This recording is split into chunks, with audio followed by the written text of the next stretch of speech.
is particularly important. We go live now to the White House for today's briefing with Press Secretary Kayleigh McEnany. Hello, everyone. The front page of the New York Times is not the venue for discussing classified information. The White House podium is not the venue for discussing classified information. We are here today having this discussion because of an irresponsible, anonymous leak to the New York Times. There is no good scenario as a result of this New York Times report. Who's going to want to cooperate with the United States intelligence community? Who's going to want to be a source or an asset if they know that their identity could be disclosed? Which allies will want to share information with us if they know that some rogue intelligence officer can go splash that information on the front page of a major U.S. newspaper? Specifically, there are two bad scenarios that emerge from this report. Number one, this report makes it more difficult to come to a consensus on this matter to verify intelligence. And number two, this level of controversy and discord plays directly into the hands of Russia and unfortunately serves their interests. Since before President Trump assumed office, damaging and oftentimes erroneous leaks seeking to undermine or delegitimize the duly elected president have been published.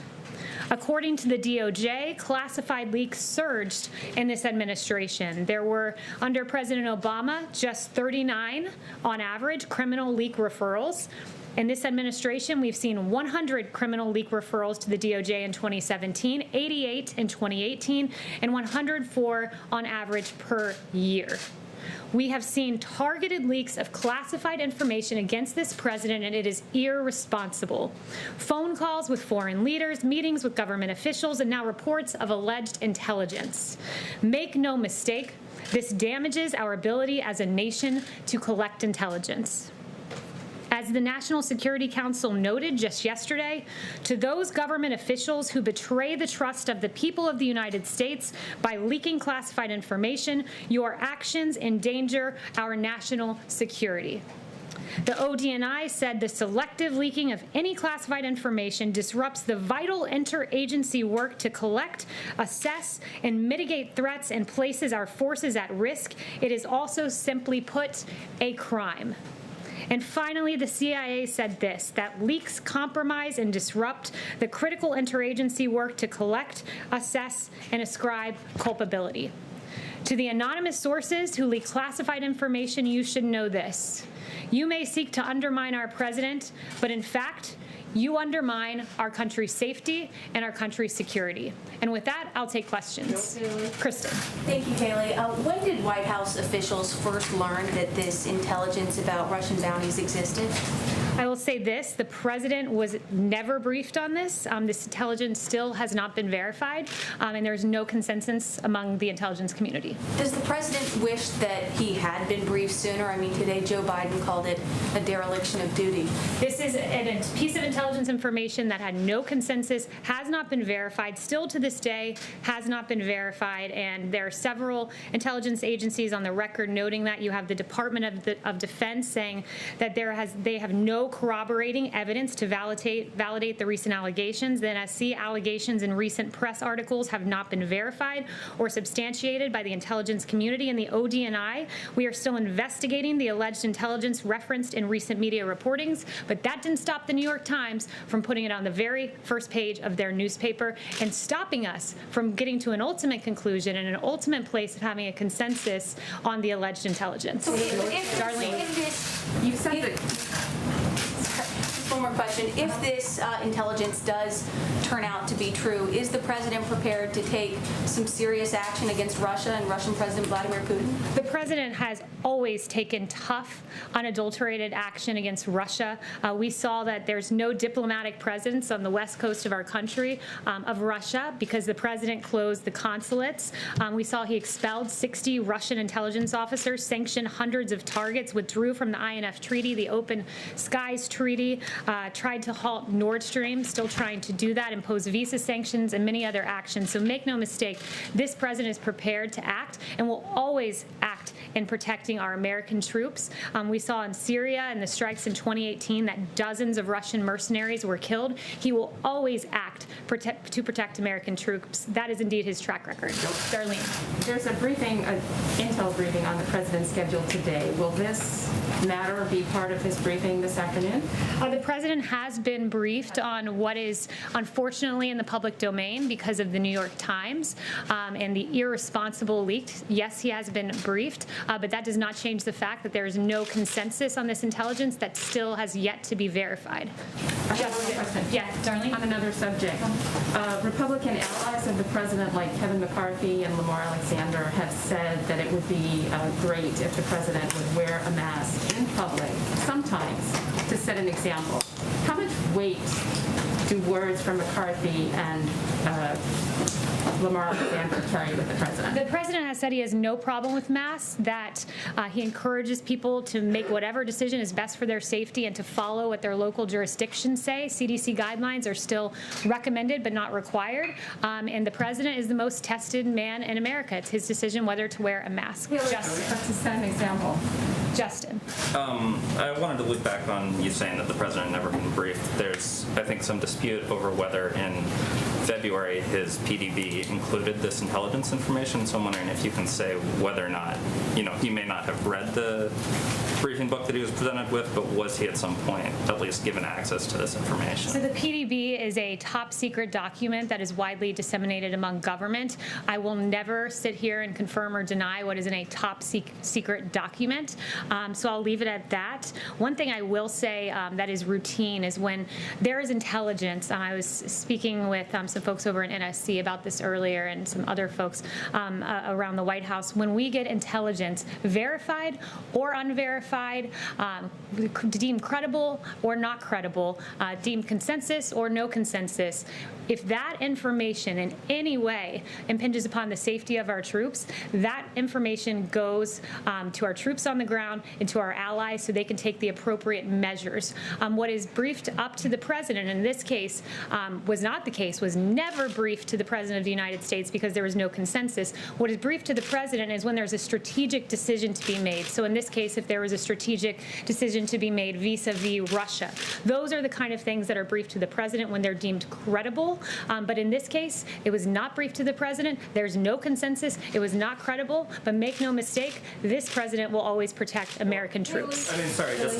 to follow on that, I think there's 2 points. One, I would say that press secretaries in the past have disclosed in certain instances what was in the PDB. But secondly, I mean, this is a relevant issue because I think critics have already seized on this and said, well, if the president isn't reading his PDB, he might not know that there are these policy decisions to be made, right? If a president was presented with this information, it's unverified, he could be alarmed, change his posture towards Russia, conceivably ask intelligence officials to work harder to determine whether or not this was true, make a series of judgments. And so I guess more broadly, I would re-ask the question of whether it was in his material, but ask you maybe to defend why the president isn't necessarily reading his PDB when there are these types of issues that could arise. The president does read, and he also consumes intelligence verbally.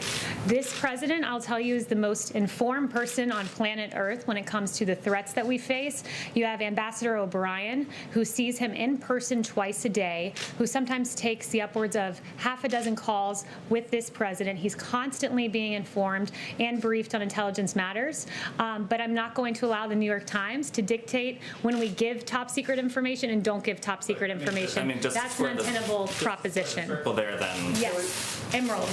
Thanks, Kayleigh. Does the White House have any comment on Bruce Orr testifying before the Senate Judiciary Committee on the Hill today? So no comment on that specifically, but what I would say more generally is that what Bruce Orr and others in the Obama-era government have to answer for is quite substantial. When you had a dossier full of lies weaponized against this president, Bruce Orr's wife, of course, being involved in the creation of that dossier, which was funded by the Democrat National Committee committee and in coordination with the Hillary Clinton campaign, and was used to spy on the Trump campaign to be the basis for 2 FISA warrants to launch a 3-year investigation into Russia collusion that ultimately ended in an exoneration of this president and an immense waste of taxpayer dollars. Mr. Orr and many others have a whole lot of questions to answer for. Why was it behind closed doors? Why wasn't it televised given the public interest in these players in the Russia investigation? That would be a question for Congress, but I think the public deserves to know Mr. Orr's answers on those matters. And then one more, if I may, argument about leakers. Democrat lawmakers are calling for a briefing from intelligence officials. They aren't satisfied with the White House personnel today. Is there a concern to brief Democratic lawmakers, especially Adam Schiff, giving the leaks out of his committee? Look, I mean, I think that Democrats should come forward in good faith, and if anyone has politicized intelligence, we've had the New York Times acting entirely irresponsibly, and you have the Democrat Party politicizing this information, which I think is absolutely disgraceful. Elena. Hi, yes, thank you, Kelly. Senate Majority Leader Mitch McConnell said today that Russia should, quote, absolutely not, unquote, be allowed back into the G7. Does President Trump agree with Mitch McConnell? Look, I haven't spoken to him on that matter. The president believes that we have to have diplomatic relations with the top economies of the world, but there's been no one that's been tougher on Russia than this president. I went through several of those actions. And also, I would note that when it comes to acting on viable, actionable, credible intelligence, there has been no one who has acted more forcefully than this president. He has a track record of that. He has made protecting our American troops overseas his highest and strongest priority. As you know, Soleimani was responsible for the deaths of 600 Americans and thousands maimed from, quote, explosively formed penetrators, other improvised explosive devices, improvised rocket-assisted munitions, rockets, mortars, rocket-propelled grenades, small arms snipers, and other attacks in Iraq. This is what Soleimani did to our American troops. You had President Bush, who declined to strike Soleimani, who was, quote, in the crosshairs, according to the New York Times. You had Obama Biden, who, quote, never made an effort to strike Soleimani. But you had this president who, when he had actionable intelligence to protect American troops, he did it. He took that option. He was criticized by Democrats. Democrats condemned Trump's strike on Soleimani, as your publication Axios had in a headline. NBC said Democrats demand answers on Soleimani killing. Politico top Democrats blast Trump's false justification for Soleimani killing. And The Atlantic asked, why kill Soleimani now?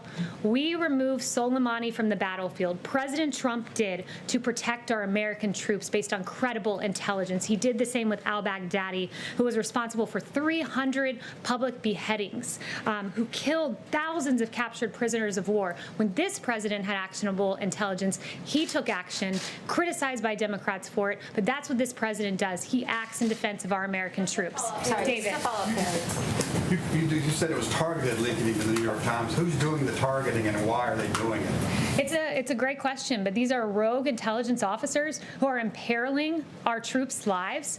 We will not be able to get, very likely not be able to get a consensus on this intelligence because of what was leaked to the New York Times. And you have both the NSC, ODNI, and CIA all noting what damage this leaks does, not just to the safety of our troops, which is paramount, but to the ability of the United States to aggregate information from our allies and have assets and get this valuable information. So who's doing it? It's members of the IC are going after Trump. Is that what you're saying? It very possibly could be. And if that's the case, it is absolutely despicable. Kayleigh. Yes. On that note, is the Trump administration doing anything or taking any action like an audit of the IC, or what steps are you planning on taking to try to find the source of the leaks? Well, make no mistake, the DOJ has done several criminal leak referrals, 120 in 2017, 88 in 2018, 104 on average per year under President Trump. So we do take those steps. And we do have a president who ultimately, when it comes down to the safety of our troops, he doesn't take impulsive action. He takes deliberate deliberate action. And we saw that in the killing of Soleimani and the killing of al-Baghdadi and the protecting of our troops. And at the same time, when you had Iran who shot down a drone, he chose not to strike back in that instance. He chose to protect civilians, to protect our troops. It was the measured response. It was the proportionate response. And ultimately, the ultimate way to protect American troops is to not get into needless foreign wars. This president is on record for decades and decades and decades opposing foreign wars. And Iraq is a great example, nearly 2-decade war. You have this president who, when Washington was unanimous in saying, we're going into Iraq, this president said, no, that's not the right decision. He's wound down our troop presence in Afghanistan and Iraq, and he's ultimately protected American troops and kept this country safe. And this president has a very strong foreign policy record to be incredibly proud of. Thank you. Kelly, take a question. Kelly? What? Really?